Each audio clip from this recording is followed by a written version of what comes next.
Shalom, sahabat Bible Study Online CK7 yang dikasihi Tuhan Yesus Kristus. Bagaimana kabar saudara pada hari ini? Saya percaya saat kita berjumpa kembali dan melanjutkan pembelajaran kita dalam Amsal pasal yang ke-10 tentang hikmat Allah yang secara progresif, perlahan-lahan akan bertumbuh dalam hidup setiap orang percaya yang melakukan firman-Nya. Nah, untuk semakin memahami Amsal yang akan mengajarkan kita bagaimana menjalani hidup yang benar dan takut akan Allah sebagai bentuk respons atau tanggapan terhadap kasih dan karya keselamatan Kristus dalam hidup kita. Nah, untuk mempersiapkan hati dan pikiran kita, mari saya mengajak kita semua untuk kita membangun keintiman kita dengan Bapa. Kita berkata, sungguh Engkau baik Tuhan. Kita mengingat dan bersyukur untuk kebaikan Bapa pada hari ini kepada kita. Mari kita bersyukur dan memuji Dia. Naikkan syukurmu kepada Tuhan. Oh, kami bersyukur. Kami angkat hati kami mengingat kebaikan-Mu.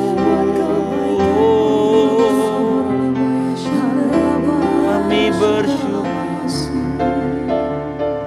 Haleluya. Bapa, Engkau baik. Bapa, Engkau baik.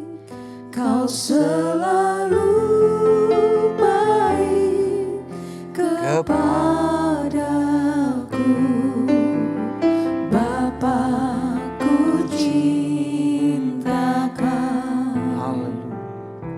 Katakan saudara-saudara. Bapa, Engkau baik. Bapa, Engkau baik. Kau selalu baik kepadaku. Bapa, ku cintakan. Aku memuji-Mu. Aku menyembah-Mu. Ku nyanyi haleluya.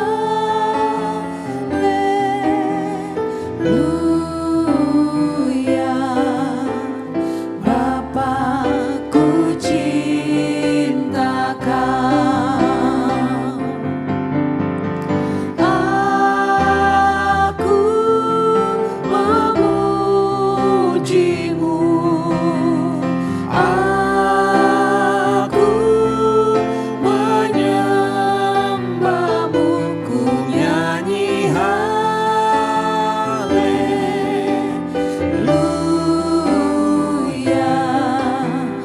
Bapa, ku cintakan.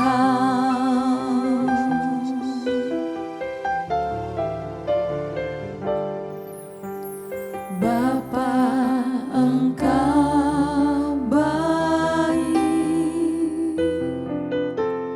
Bapa, Engkau baik.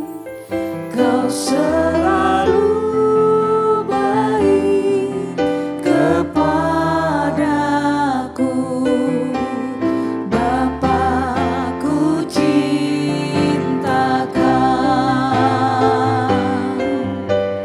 Aku memuji-Mu.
satu pun yang luput dari dalam pandangan-Mu dan perhatian-Mu.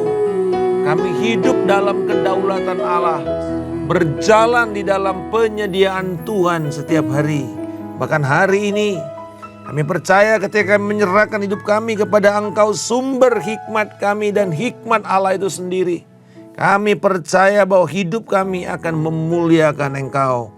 Terima kasih Roh Kudus, Engkau yang akan menyatakan firman-Mu kepada kami. Buat kami berjalan di atasnya, nama-Mu dipermuliakan. Dalam nama Yesus kami berdoa. Amin. Saudara-saudara, kemarin di dalam Amsal pasal yang ke-9 kita telah belajar bahwa ketika kita gagal hidup sesuai dengan hikmat Allah, maka itu adalah sebuah indikator, sebuah tanda adanya berhala dalam hidup seseorang.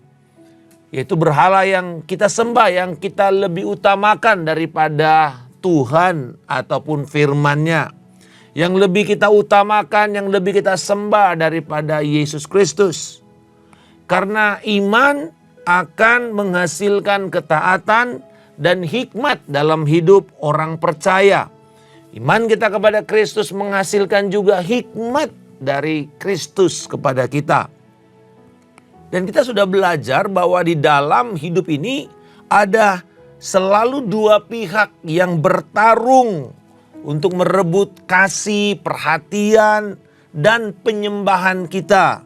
Yang satu adalah hikmat Allah. Wanita bijak itu yang berseru-seru dan memanggil setiap orang untuk mampir ke rumahnya, ke istananya, ke baitnya. Dan itu adalah Yesus. Yang lain adalah wanita bebal atau wanita kebodohan, yaitu berhala. Yang juga memanggil orang, tetapi dengan mulut manisnya dia menjerumuskan orang-orang ke dalam dunia orang mati, keterpisahan dengan Allah. Nah, sejak pasal yang ke-10 sampai 31 nanti ini merupakan kumpulan pepatah atau kumpulan Amsal yang berisi nasihat yang akan membawa kita kepada Yesus Kristus. Jadi ini memang nasihatnya beragam ya, random sekali. Kadang-kadang kita melihat dari satu sisi ke sisi lain kok banyak sayings atau petuah-petuah. Tetapi di sini kita belajar bahwa dari pasal 10 sampai nanti 31, kumpulan petuah ini akan membawa kita semakin mendekat kepada Yesus atau semakin menjauh dari Yesus. Jadi hidup kita ini akan berhasil saat kita menyelaraskan atau harmoni dengan hikmat. Yakni kebenaran atau juga nanti kita kenal dengan istilah hidup atau jalan orang jujur. Jadi ada sinonim dari hikmat itu di sini adalah kebenaran, lalu kejujuran atau orang jujur atau bahkan orang yang tulus hati. Sedangkan kebebalan nanti kita lihat sinonimnya yaitu jalan orang fasik, jalan orang bodoh, jalan para penindas. Nah, Amsal 10 merupakan bagian yang baru dalam kitab Amsal karena setiap ayat ini berisi satu atau dua pepatah atau ungkapan.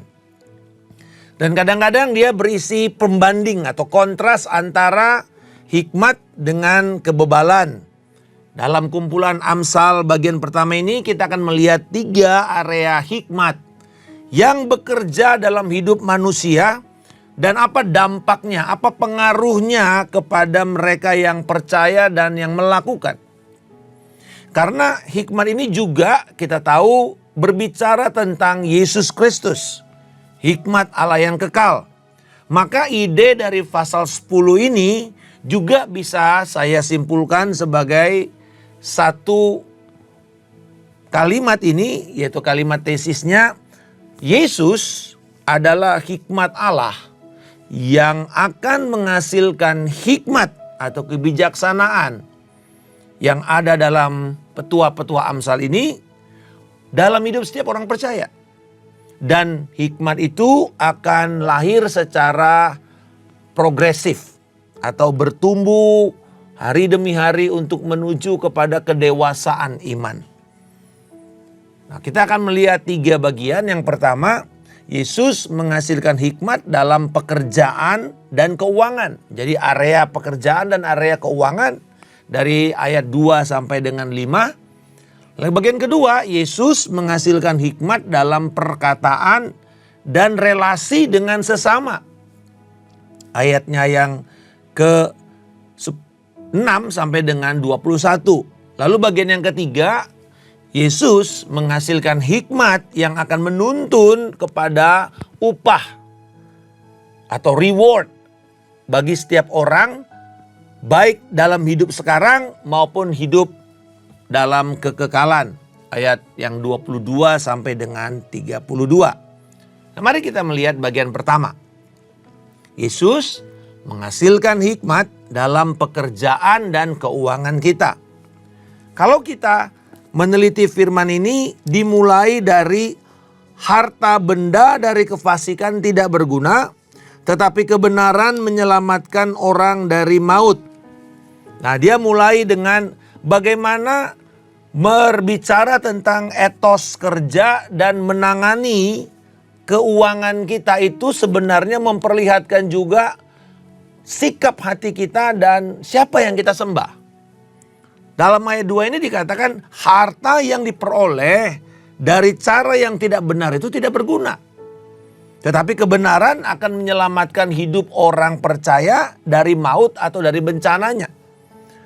Jadi Amsal ini mau mengajarkan mereka yang tamak, menyelewengkan uang, baik itu dengan memanfaatkan jabatan atau korupsi, gratifikasi, markup, atau skema-skema penipuan lewat money game atau ponzi game, ponzi scheme.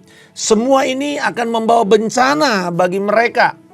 Kita lihat di dalam Amsal 11 ayat 28 dikatakan, siapa mengandalkan kekayaannya akan jatuh. Siapa yang mengandalkan keuangan semata-mata akan jatuh.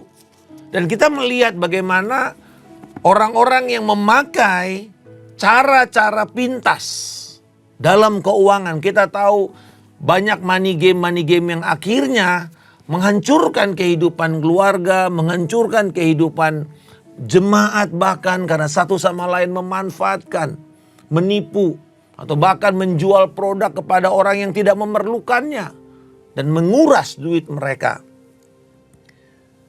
Dan orang percaya harus percaya juga bahwa Allah memelihara hidup kita. Tadi kita nyanyikan, Tuhan berdaulat atas hidup saya.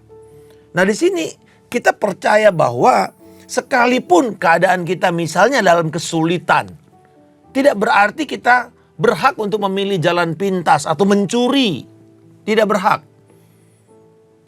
Jadi jangan tergoda untuk menempuh jalan pintas untuk mendapatkan uang. Percaya bahwa Tuhan memelihara kita.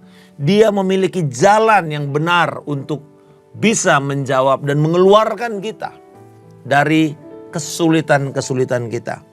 Lalu dalam ayat 4 dan 5 berbicara tentang etika kerja atau etos kerja. Tangan yang lamban membuat miskin, tapi tangan rajin menjadikan kaya.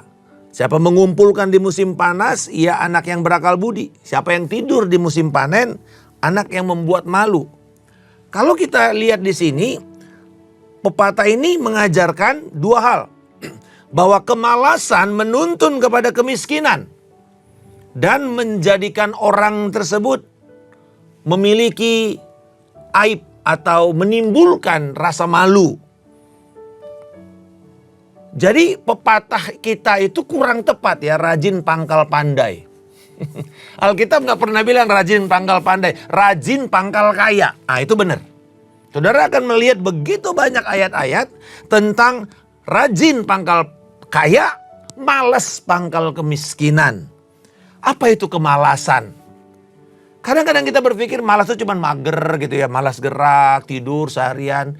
Ya betul, tetapi sebenarnya di dalam Amsal ini kalau kita baca tadi, ini artinya orang yang gagal menuntaskan pekerjaan yang dipercayakan kepada dia.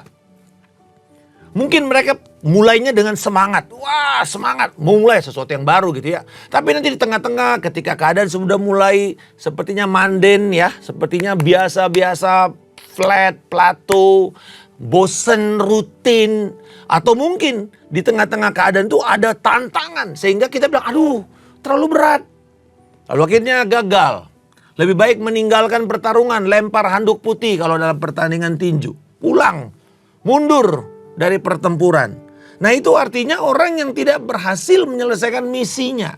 Kalau di tentara itu missions is the first priority. Selesaikan misi berapapun harganya, berapapun mahalnya.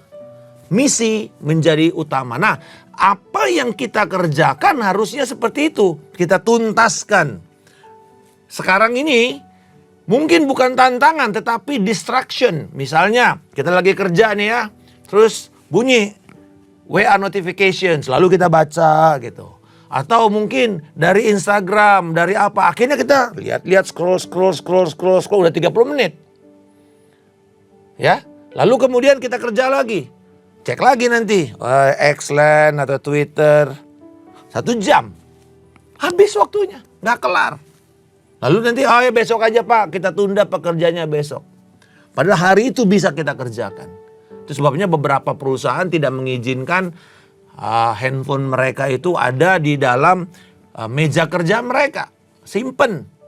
Nah ini memperlihatkan bahwa gagalnya menuntaskan pekerjaan itu membuktikan kemalasan atau inproductivity. Yang kedua, Yesus mengajarkan bahwa hikmat dalam perkataan dan relasi dengan sesama kita. Ini cukup panjang ayatnya. Tetapi pada dasarnya dikatakan mengenai bagaimana penggunaan perkataan yang bijak dan tepat waktu memperlihatkan kualitas hikmat seseorang. Jadi bukan cuma kata-kata manis, tapi kata-kata yang tepat waktu, jawaban yang tepat, di masa yang tepat, kepada orang yang tepat. Ya, jadi kalau orang bebal gitu ya, yang cuman berusaha untuk mengejek atau menguji, biasanya orang bijak itu akan diem. Dia nggak mau menari menurut irama daripada orang bebal ini. Karena nanti kita belajar bahwa kalau kamu menjawab orang bebal dengan kepintaranmu, kamu jadi bebal sendiri. Mending diem aja, kelihatannya bodoh, kelihatannya kita kalah. Tetapi saudara, makin kita jawab, makin kita jadi bodoh saudara. Makin kelihatan nanti kita jadi bodohnya.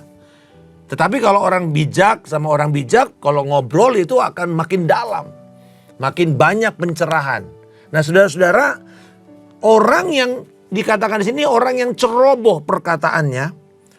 Atau hanya mau mendengarkan ocehannya sendiri. Tidak mau mendengarkan orang lain. Ini sebenarnya tidak lebih dari seorang penyembah berhala. Karena dia cuma menyembah dirinya sendiri, dia menjadi narsis. Dia lebih meyakini pendapat pribadinya daripada mendengar ajaran hikmat dari orang yang berpengalaman atau lebih berpengetahuan dalam bidang tersebut. Pernah saudara-saudara sekalian dengar orang ya, dalam pembicaraan dia yang mendominir terus pendapatnya. Kita diem aja. Terus dan merasa dirinya paling pinter gitu. Nah capek dengar orang kayak gini. Merasa dirinya besar tapi sebenarnya dia gak bikin apa-apa juga. Biasanya orang-orang begini nih kalau pertemuan keluarga, reuni, wah ceritanya bisnisnya bisnis gede-gede. Tapi gak ada, zong semua. Nol besar semuanya. Nah ini orang-orang yang ceroboh dalam perkataannya, akhirnya merusak relasi satu sama lain. Apa itu orang bebal di dalam konteks perkataan? Adalah mereka yang banyak bicara. Memuji diri mereka sendiri. Dan mereka tidak bersedia mendengar pendapat orang lain. Orang bebal selalu menganggap dirinya paling benar dalam segala hal. Sehingga susah untuk mau bertobat dan mau berubah. Selalu ada alasan aja. Tapi, nanti udah diajar lagi. Tapi, gitu. Selalu orang istilahnya ngeles terus. Ya, ngeles tingkat dewa ini. Selalu ada jawaban. Jadi gak pernah mau diajar dia. Nah ini orang bebal sebenarnya. Bukan orang yang gak punya pengetahuan. Bukan. Itu orang yang simple minded. Tapi kalau kita bayangkan Alkitab bilang ini, kalau orang bebal ya diem aja dia, disangka orang pintar kan. Jadi makin banyak kita ngomong, makin ketahuan kualitas kita. Itu sebabnya bahkan kalau kita harus berhenti, kita mesti berhenti. Jangan sembarang ngomong terus. Mending kita diam, nanti ditanya bagaimana menurut Anda. Lah baru kita ngomong. Tapi kalau enggak, jangan main potong, jangan main seperasa bahwa saya bisa, saya lebih pintar. Kita belajar juga kadang-kadang kalau ada pimpinan kita nggak boleh lebih panjang ngomongnya daripada pimpinan kita. Itu salah satu etika di dalam berbicara. Orang yang ceroboh dalam perkataannya akan jatuh. Akan menimbulkan kekerasan, pertikaian atau konflik. Dan mendekatkannya kepada kebinasaan. Yesus memberikan kepada kita kekuatan untuk menjaga lidah kita. Firman Tuhan berkata dalam Mazmur, berjaga-jagalah di bibir mulutku Tuhan. Ya, sehingga perkataan kita akan menjadi perkataan kehidupan yang mendatangkan berkat bagi mereka yang mendengarnya. Jadi pertanyaan yang perlu kita sampaikan kepada diri kita setiap hari sebagai bahan evaluasi adalah ini. Sehatkah lidah saya hari ini? Sehatkah lidah saya hari ini? Dari dalam hatimu akan mengalir aliran-aliran air kehidupan. Sehatkah lidah saya hari ini? Yang ketiga, jadi bukan cuman hikmat itu menghasilkan etos kerja dan bagaimana pandangan kita terhadap keuangan yang benar. Yang kedua, hikmat itu mengajarkan kepada kita untuk tidak ceroboh dalam perkataan kita dan menimbulkan kerusakan relasi satu sama lain. Tapi yang ketiga, bahwa Yesus, hikmat yang kekal itu akan menghasilkan hikmat yang menuntun kepada upah, kepada reward dalam kehidupan seseorang sekarang maupun nanti dalam kekekalan. Ayat 22 sampai dengan 32 diakhiri dengan kumpulan perkataan-perkataan seperti itu. Bahwa kita melihat di sini nanti setiap perilaku atau tindakan kita itu akan menghasilkan konsekuensi. Tidak ada saudara apa yang kita perbuat ini lalu diabaikan begitu saja. Enggak. Bahkan Yesus berkata setiap perkataanmu akan dihakimi. Setiap ucapan bibir kita akan dihakimi. Setiap tindakan kita tuh ada konsekuensinya. Bukan cuma sekarang. Tetapi juga nanti di kekekalan. Nah ini yang lebih hebat. Yang lebih serius. Dan itu bisa baik, bisa buruk. Karena firman Tuhan juga berkata dalam Amsal bahwa hidup dan mati itu dikuasai oleh lidah. Siapa yang menggemakannya akan memakan buahnya. Baik itu buah kehidupan ataupun buah kematian. Jadi konsekuensi itu berakibat sekarang dan kekekalan. Di ayat 22 sampai 34 ini, upah atau imbalan atas mereka yang menjalani hikmat atau hidup yang berhikmat, hidup yang bijaksana adalah orang yang memilih untuk hidup takut akan Tuhan dan bukan memilih jalan kebebalan. Mari kita perhatikan ayat 24. Apa yang menggetarkan orang fasik, itulah yang akan menimpa dia. Tetapi keinginan orang benar akan dikabulkan. Apa yang menggentarkan Anda? Apa yang menggentarkan orang bebal? Apa yang membuat Anda takut, gentar? Apa yang Anda takutkan? Itu artinya. Apa yang Anda takutkan? Apa mimpi buruk saudara? What is your nightmare? Apakah kebangkrutan? Takut miskin? Pernikahan yang hancur? Reputasi yang orang tidak pernah kenal Anda lagi? Popularitas yang hilang? Atau mungkin anak-anak akan melupakan orang tuanya? Sehingga orang tuanya berakhir di rumah jompo? Atau masa tua yang sendirian dan miskin? Apa ketakutan Anda? Nah ada orang yang karena ketakutannya itu menjadi drivernya, menjadi pendorong utama dia bertindak.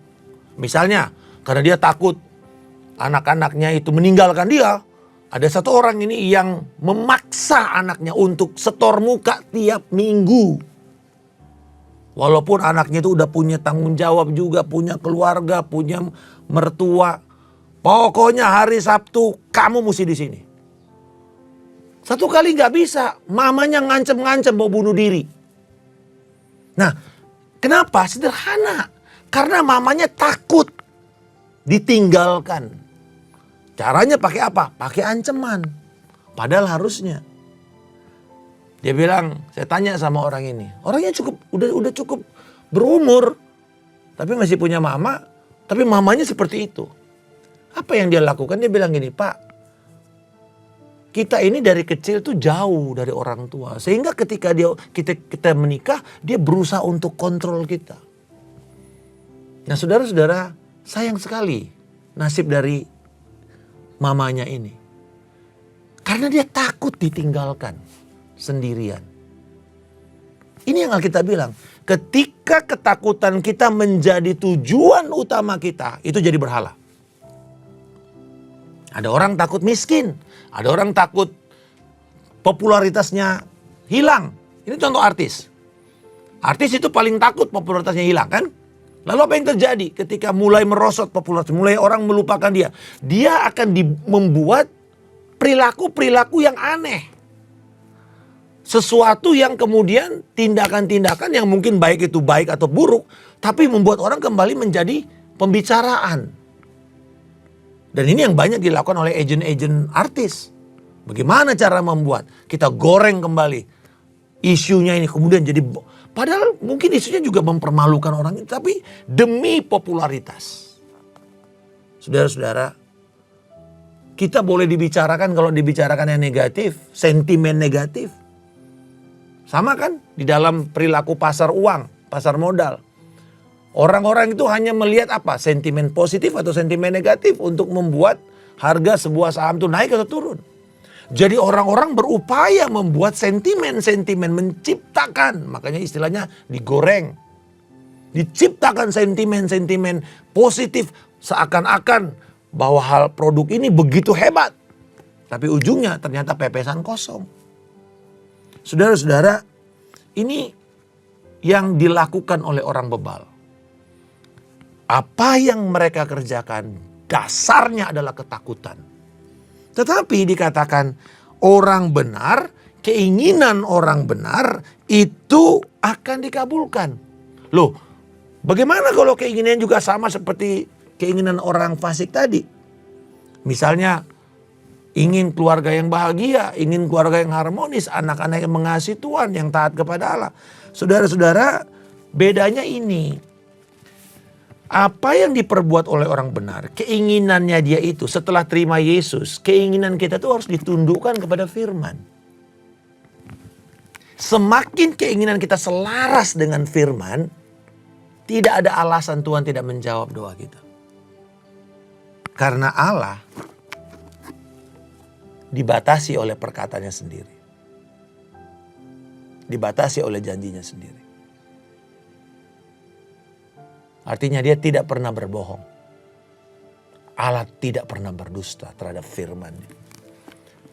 Jadi pekerjaan kita setiap hari setelah kita terima Yesus adalah bagaimana pikiran saya, sikap hati saya, keinginan saya ditundukkan kepada firman Tuhan. Yesus mengatakan ini dalam Matius pasal yang ke-6 ayat 33. Carilah dahulu kerajaan Allah dan kebenarannya. Maka semua yang dicari oleh orang dunia tadi akan diberikan kepadamu. Akan ditambahkan kepadamu. On the top of it. Jadi apa dasar pertamanya? Kita bukan melakukan sesuatu karena takut. Tapi karena kita mencintai Tuhan. Kita berjalan selaras dengan firman Tuhan. Jadi kalau kita bersedia diubahkan oleh firman, oleh kebenaran, maka keinginan kita itu kan menjadi keinginan Allah. Hati kita akan, kita nangkep hati Tuhan gitu.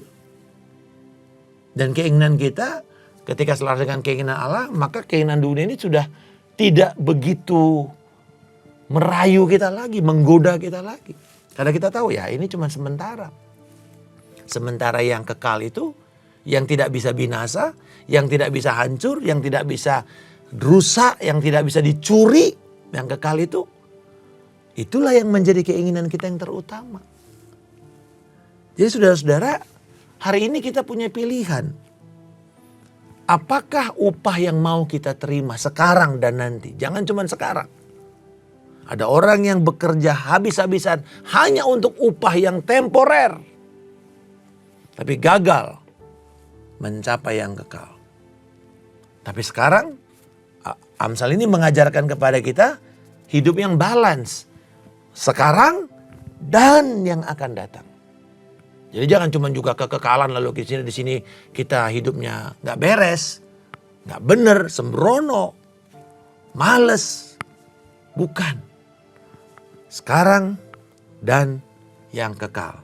Coba lihat ayat yang ke-25. Bila taufan melanda, lenyaplah orang fasik. Tetapi orang benar memiliki dasar yang abadi. Ketika bencana datang, ketika persoalan datang kepada orang fasik, hancur. Karena dasar mereka temporer. Tetapi orang benar juga ngalamin taufan. Tapi mereka memiliki dasar yang kekal.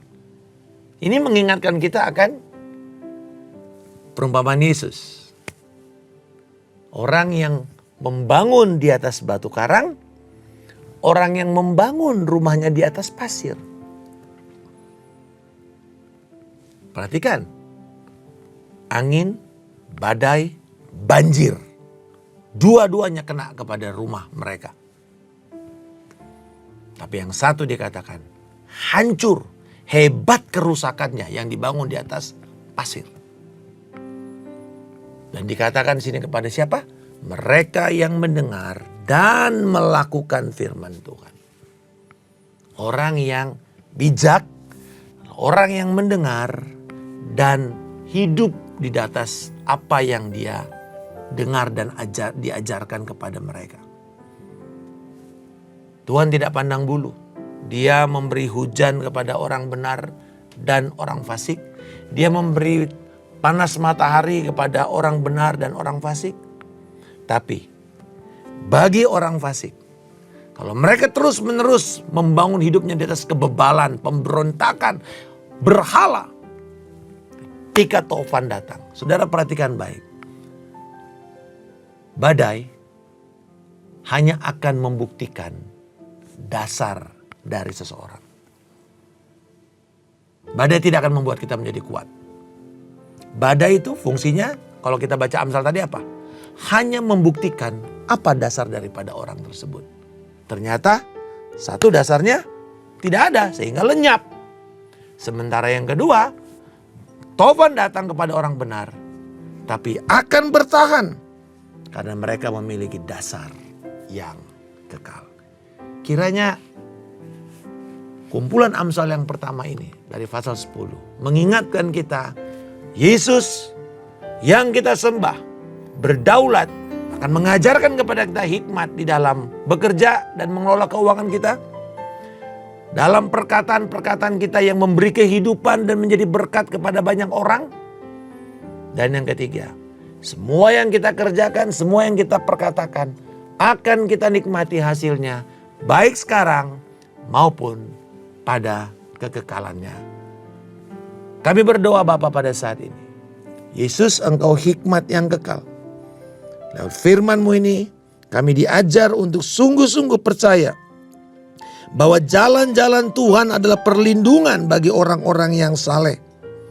Kami berdoa biarlah kiranya Tuhan, ketika kami memegang hikmat dari Engkau, kami tidak akan terombang-ambing. Kami akan mengeluarkan perkataan-perkataan yang membangun, memberikan hal-hal yang menyenangkan, yang menghibur, yang menguatkan. Biarlah kiranya bibir mulut kami ini penuh dengan perkataan hikmat ilahi. Sehingga menyembuhkan, menguatkan, menghibur, dan mempermuliakan Tuhan. Dalam nama Tuhan Yesus Kristus, kami tak berdoa dan mengucap syukur. Haleluya. Amin. Tuhan Yesus memberkati. Shalom.